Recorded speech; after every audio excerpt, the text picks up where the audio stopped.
Retornemos ao conceito de linhas de mundo em espaços-tempos curvos.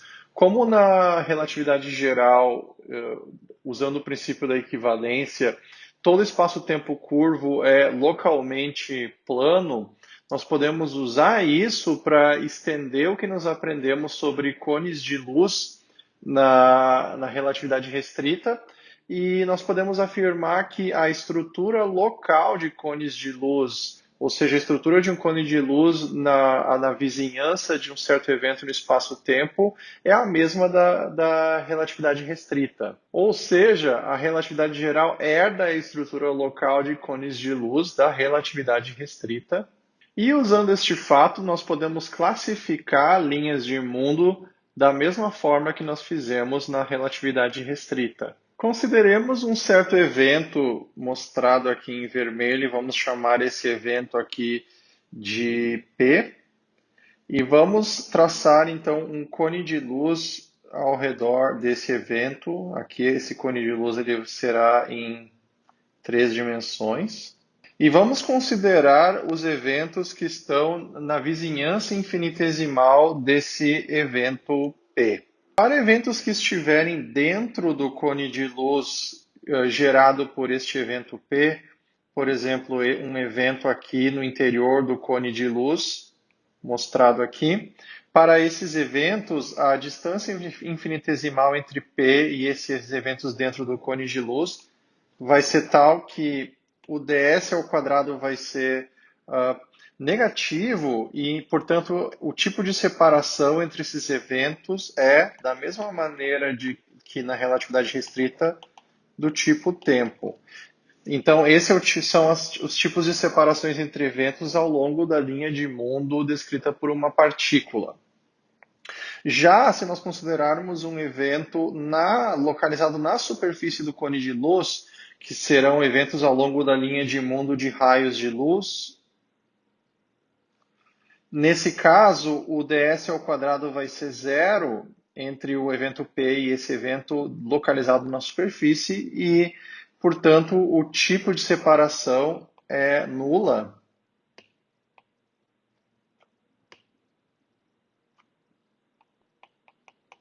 E, finalmente, considerando um evento que esteja fora do cone de luz do evento P, nesse caso, o ds ao quadrado vai ser positivo e a separação será do tipo espaço, implicando então que o evento P e esse terceiro ponto que eu desenhei estão causalmente desconectados.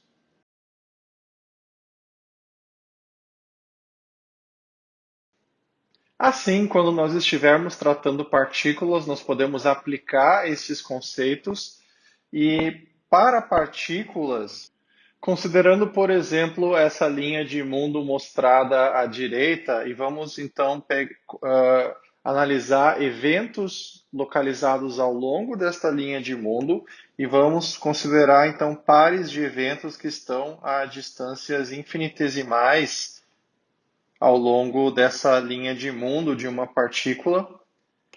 Então, para partículas, o ds ao quadrado será menor do que zero ao longo da linha de mundo, enquanto que para raios de luz, aplicando o que nós vimos, analisando eventos localizados ao longo de um determinado raio de luz, o ds ao quadrado será igual a zero. Então, sempre quando nós tivermos qualquer geometria de um espaço-tempo curvo e nós quisermos modelar, analisar a dinâmica de raios de luz, basta ver as consequências de impor ds ao quadrado igual a zero.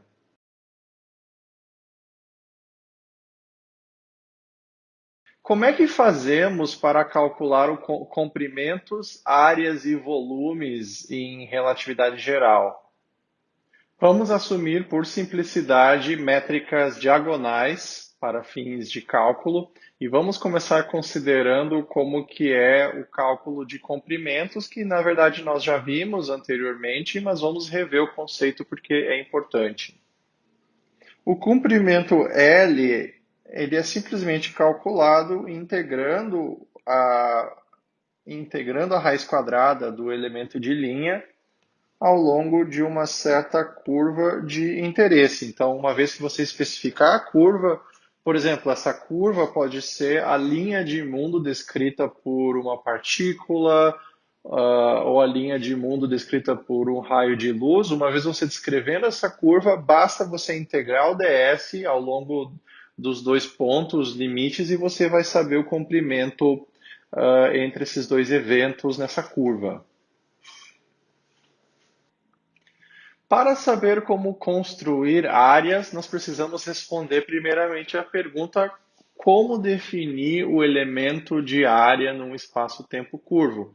E para fins concretos, vamos considerar essas duas coordenadas genéricas x1 e x2 e vamos considerar essa região, suponhamos que fosse uma região infinitesimal envolvendo um certo intervalo dessas duas coordenadas x1 e x2. Então vamos considerar que o intervalo de coordenada em x2 é igual a dx2 e vamos considerar que o intervalo de coordenada definindo esse elemento de área aqui é dx1. E a pergunta, portanto, é qual que é o elemento de área que define essa região aqui. O elemento de área, nós podemos entender que ele é simplesmente o comprimento que corresponde ao intervalo de coordenada 1. Então, vamos chamar isso aqui de comprimento 1, que vamos denotar esse comprimento 1 como dl1 vezes o comprimento que corresponde ao intervalo de coordenada dx2, que eu vou chamar de dl2. Então, nós temos que responder essa pergunta, qual que é o comprimento 1 vezes o comprimento 2, o dl1 vezes dl2, para nós calcularmos esse elemento de área. Bem, um elemento de comprimento genérico associado à coordenada i, ele vai ser igual ao valor de ts, onde ele vai corresponder ao valor de ds mantendo todas as outras coordenadas, exceto di, fixas. E notem aqui que só nós tomarmos um cuidado que o índice i que eu estou usando aqui, eu não respeitarei nesse cálculo que eu vou fazer aqui a convenção do somatório. Portanto, o valor do ds, mantendo todas as outras coordenadas fixas, vai ser igual a gii dxi ao quadrado, raiz quadrada disso aqui, né, porque nós estamos interessados no valor do ds e não no ds ao quadrado. E, portanto, o comprimento associado ao intervalo de coordenada dxi vai ser igual a raiz quadrada de gi dxi. Assim, nós podemos responder a pergunta qual que é o elemento de área associado a esse intervalo de coordenadas dx1 e dx2. Ele vai ser igual a dl1 vezes dl2, que, portanto, vai ser igual a g11, g22, dx1, dx2. E aqui, então, nós temos a definição do elemento de área num espaço-tempo curvo. E, na verdade, essa definição aqui ela é muito genérica e ela pode ser usada, na verdade, para qualquer situação com espaços multidimensionais, mesmo eles sendo planos. Então, você pode usar essa definição para definir o elemento de área em coordenadas polares, em coordenadas cilíndricas, enfim, qualquer sistema de coordenadas que você desejar. Vamos ver um exemplo que é, como eu falei, aplicar um caso, um dos mais simples possíveis, que é um caso puramente espacial, onde o elemento de linha é ds ao quadrado, dr ao quadrado, mais r ao quadrado, dφ ao quadrado.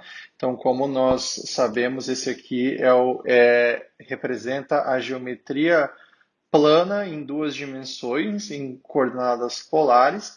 Vamos chamar o R de coordenada x1 e o φ de coordenada x2, seguindo a convenção acima.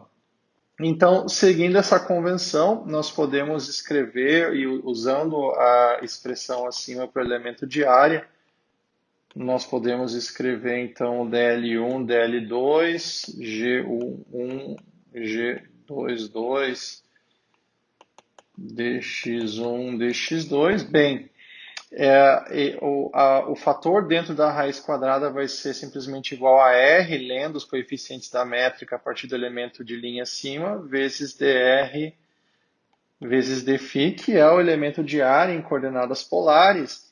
E nós devemos contrastar isso com suponhamos que você tentasse escrever o elemento de linha simplesmente como dr vezes dφ, né?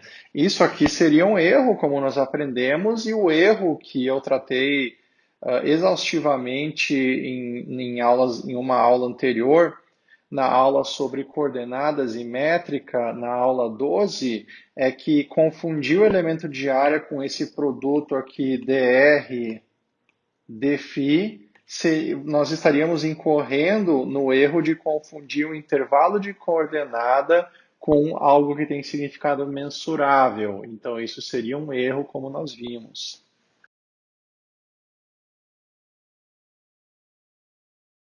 Prosseguindo para o conceito de volume, aqui nós veremos um volume espacial, e já ficará claro por que eu estou chamando isso aqui de um volume espacial, ou um trivolume.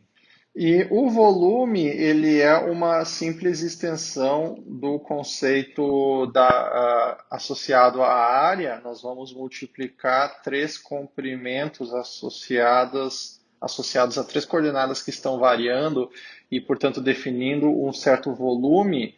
E isso aqui vai ser dado por G11, G22, G33, dx1, dx2, dx3. E aqui então nós temos a definição de um volume. Como nós estamos lidando com espaços de quatro dimensões, também é possível definir um tetravolume, que seria um volume onde não só nós variamos as coordenadas espaciais, mas nós também variamos o tempo. Então seria um volume em quatro dimensões.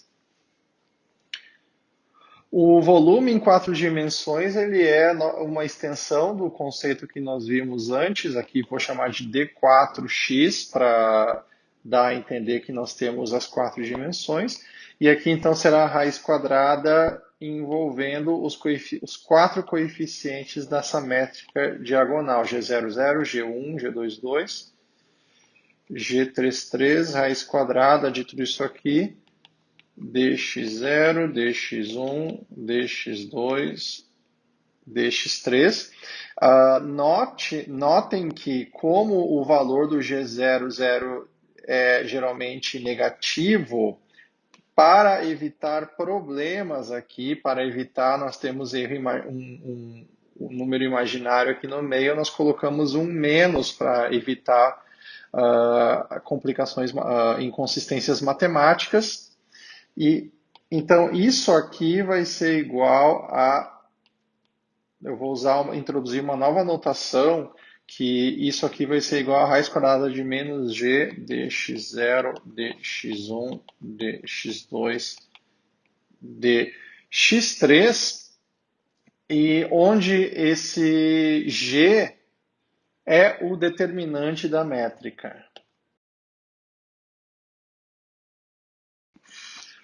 Vamos considerar um segundo exemplo, que será o exemplo dado por este elemento de linha, que corresponde ao espaço-tempo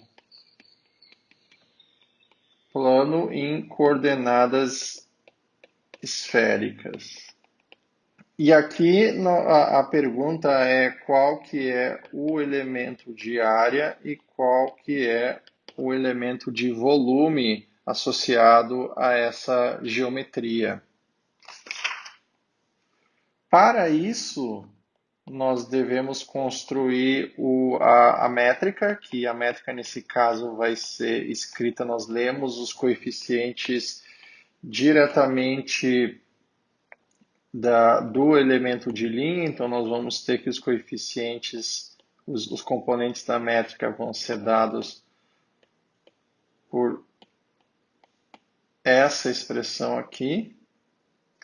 E se nós considerarmos, por exemplo, um elemento de área na superfície de uma esfera ou seja, uma esfera que tem um raio constante, o elemento de área vai ser dado por G22. O G22, ao longo da superfície da esfera, nós variamos o θ e o φ, então é G22, o 2 é o θ e o 3 é o φ. A coordenada 3 aqui eu convenciono que corresponde ao φ, dθ dφ, e portanto nós teremos que essa expressão vai resultar em r ao quadrado seno de θ dθ dφ, que, como nós sabemos, de coordenadas esféricas é o elemento de área ao longo de uma superfície esférica. E, finalmente, vamos calcular o volume. O volume, um elemento de volume em coordenadas esféricas, vai ser G11, G22, G33, dx1, que é o R, dx2, que é o dθ, e dx3, que é o φ. E, portanto, nós teremos aqui r ao quadrado seno de θ dr dθ dφ.